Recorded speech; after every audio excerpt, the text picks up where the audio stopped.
Hello everyone, welcome back to our YouTube channel. This is English Classes by Preeti Ma'am. Hope you all are fine and doing well.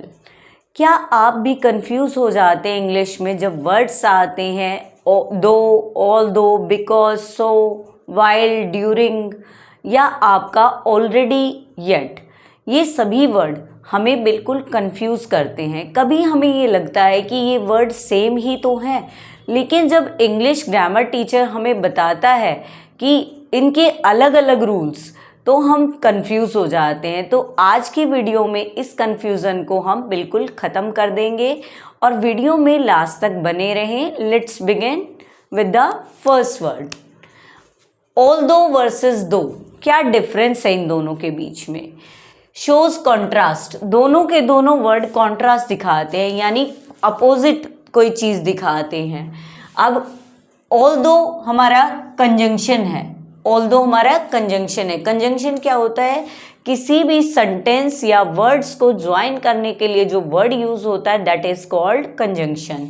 फिर बात करते हैं, दो हमारा conjunction भी है, साथ में एडवर्ब भी है। एडवर्ब क्या होता है? Which tell something about the verb, verb के बारे में जो एक्सप्लेन करे उसे हम एडवर्ब बोलते हैं।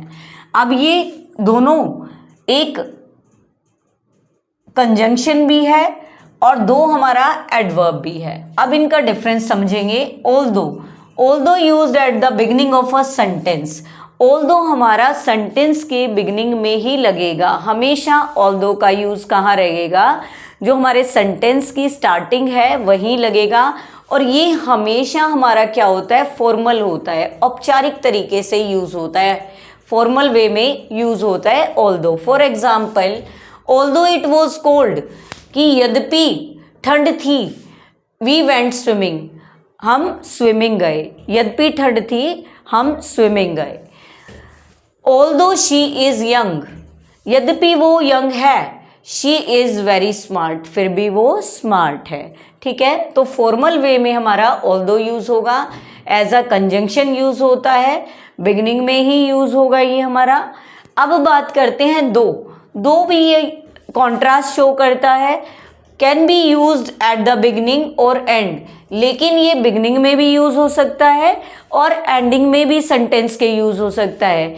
इसको हम यूज करते हैं कैजुअल वे में या इनफॉर्मल, अनौपचारिक तरीके से। जब हम सेंटेंस को लिखते हैं तब हम दो का यूज कर सकते हैं। सेंटेंस के बिगिनिंग में भी इसका इस्तेमाल किया जा सकता है, एंडिंग में भी। लेट्स सी द एग्जाम्पल, दो इट वॉज रेनिंग, यद्यपि बारिश थी, दे वेंट आउट, और वो बाहर चले गए।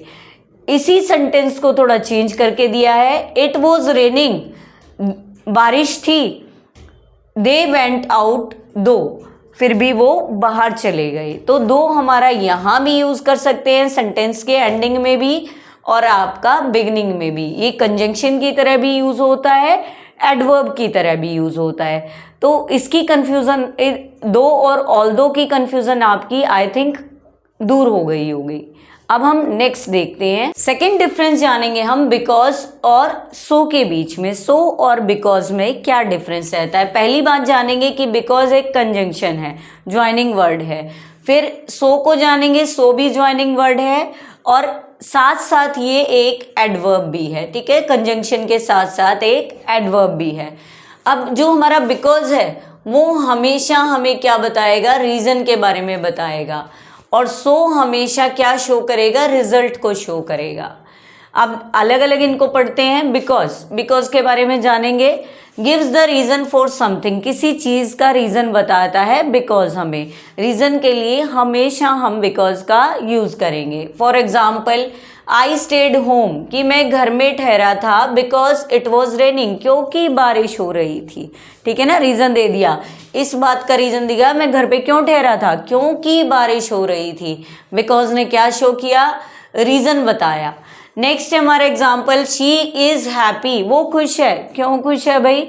Because she pass the exam, क्योंकि उसने एग्जाम पास कर लिया है। दोनों सेंटेंस में रीजन शो हो रहा है किसी चीज का। जब रीजन शो होगा तो हम हमेशा बिकॉज का यूज करेंगे। अब बात करते हैं सो की। सो में क्या डिफरेंस है बिकॉज और सो में? Gives the result of something, जो सो हमारा है वो हमेशा क्या शो करेगा, रिजल्ट शो करेगा, यानी परिणाम दिखाएगा कि भाई इस चीज़ का ये परिणाम है, इस चीज़ का ये रिजल्ट है। और for example it was raining, बारिश हो रही थी, सो आई स्टेड होम, इसीलिए मैं घर पे रुका, इसका रिजल्ट है ये, इसका परिणाम, बारिश हो रही थी ना इसलिए मैं घर पे रुका, इसका रीज़न है, इसका रिजल्ट है ये, बारिश होने के कारण मैं घर पे रुका। नेक्स्ट एग्जाम्पल देखते हैं, शी पास द एग्ज़ाम, अब उसने एग्ज़ाम पास कर लिया और इसका रिजल्ट क्या रहा, इसीलिए सो शी इज़ हैप्पी, इसीलिए वो खुश है कि एग्ज़ाम पास करने का रिजल्ट क्या रहा, वो खुश है। ठीक है, तो दोनों में डिफरेंस समझ आ गया, बिकॉज रीज़न के लिए और सो आपका रिजल्ट शो करने के लिए, तो दोनों के डिफरेंस को आप अच्छे से समझ गए होंगे।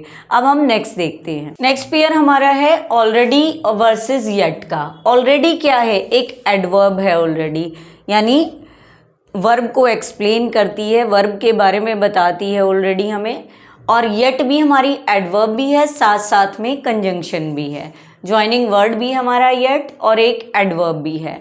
अब इनका मीनिंग समझते हैं। ऑलरेडी का मीनिंग होता है पहले ही, मतलब पहले ही हो चुका हो कोई भी काम, पहले ही ऑलरेडी का मीनिंग होता है। और येट का होता है अभी तक, अभी तक, अभी तक ऐसा नहीं हुआ, अभी तक ऐसा नहीं हुआ। तो इस तरह के कोई सेंटेंस के लिए येट का यूज़ होता है, या कई बारी लेकिन के सेंस में भी यूज़ हो जाता है, लेकिन के सेंस में भी येट का यूज़ हो जाता है। अब दोनों का डिफरेंस अलग अलग जानेंगे। ऑलरेडी क्या है, use in positive sentences, already हमेशा पॉजिटिव सेंटेंसेस में यूज होंगे।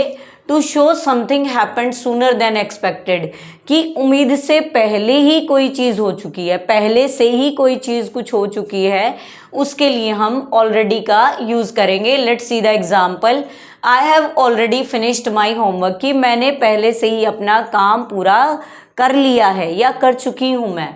Next sentence is she has already left the office, वह ऑफिस पहले से ही, ऑफिस से पहले से ही जा चुकी है, यानी पहले से ही ऑलरेडी वर्ड का यूज़ किसके लिए होगा, पहले से ही। ये हमारा एडवर्ब है, पॉजिटिव सेंटेंसेस में आता है, उम्मीद से पहले ही कोई चीज़ हो जाना, उसके लिए हम ऑलरेडी यूज़ करते हैं। अब देखते हैं यट की टर्न आई। यट क्या है, यट हमें use in negative sentences, negative sentences में यट का यूज होता है, ये हमारा पॉजिटिव सेंटेंस में यूज होता है। And question to show something has not happened up to now, और इस तरह का क्वेश्चन करता है यट कि अभी तक नहीं हुआ ये, ठीक है, ऊपर हमने पढ़ा था ना अभी तक, अभी तक नहीं हुआ ये, इस तरह का क्वेश्चन क्या करता है, यट करता है। For example, I haven't eaten lunch yet, कि अभी तक मैंने खाना नहीं खाया है, मतलब खाया ही नहीं है ना अभी तक, तो ये हमेशा नेगेटिव सेंस में आएगा, नेगेटिव सेंटेंस के लिए यूज़ किया जाएगा मोस्ट ऑफ द।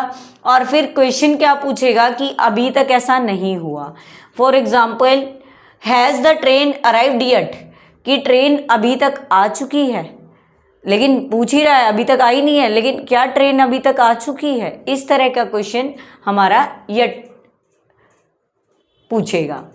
अब हमने डिफरेंस जान लिया ऑलरेडी और यट के बीच में, आई थिंक आपको क्लियर हो गया होगा। अब जो लास्ट पेयर देखने वाले हैं हम, बहुत ही कंफ्यूजिंग है, वीडियो में लास्ट तक बने रहे। अगर आपने अभी तक चैनल को सब्सक्राइब नहीं किया है तो चैनल को ज़रूर सब्सक्राइब कर दे और वीडियोस को अपने फ्रेंड्स के साथ ज़रूर शेयर करें। During versus while, during versus while को देखते हैं हम। ड्यूरिंग होता है किसी पीरियड के दौरान, यानी किसी अवधि के दौरान, किसी समय के दौरान, कुछ टाइम पीरियड है उसके दौरान। और वाइल टाइम के लिए यूज़ हो सकता है, साथ में कॉन्ट्रास्ट के लिए भी हो सकता है, कोई चीज़ अपोजिट बताई जा रही है तो उसके लिए भी वाइल का यूज़ किया जा सकता है। ड्यूरिंग हमारी प्रेपोजिशन है और वाइल हमारा कंजंक्शन है, ठीक है, ड्यूरिंग हमारी प्रेपोजिशन है, वाइल कंजंक्शन है। अब ड्यूरिंग की बात करती है, use with a noun, during हमेशा नाउन के साथ यूज होता है। एग्जाम्पल देख लेंगे हम, ड्यूरिंग हमेशा नाउन के साथ यूज होता है। और टेल व्हेन समथिंग हैपन, और ये बताता है ऐसा कब हुआ, कब हुआ ऐसा, ये बताता है कि व्हेन समथिंग हैपन, कब ऐसा हुआ। फॉर एग्जाम्पल, आई स्लेप्ट, मैं सोया ड्यूरिंग द मूवी, मूवी के दौरान। अब यहाँ पे नाउन है मूवी, तो इसके साथ हमारा ड्यूरिंग वर्ड यूज हो रहा है या ड्यूरिंग प्रेपोजिशन यूज हो रहा है। Next example is she was nervous during the exam. अब वो नर्वस थी एग्जाम के दौरान, ठीक है, तो यहाँ पे ड्यूरिंग किसके साथ यूज हुआ है, नाउन के साथ यूज हुआ है। तो हमेशा ही ड्यूरिंग का यूज नाउन के साथ होगा, ये हमारी प्रेपोजिशन होती है। फिर वाइल की बात आ जाती है, use with the subject plus verb.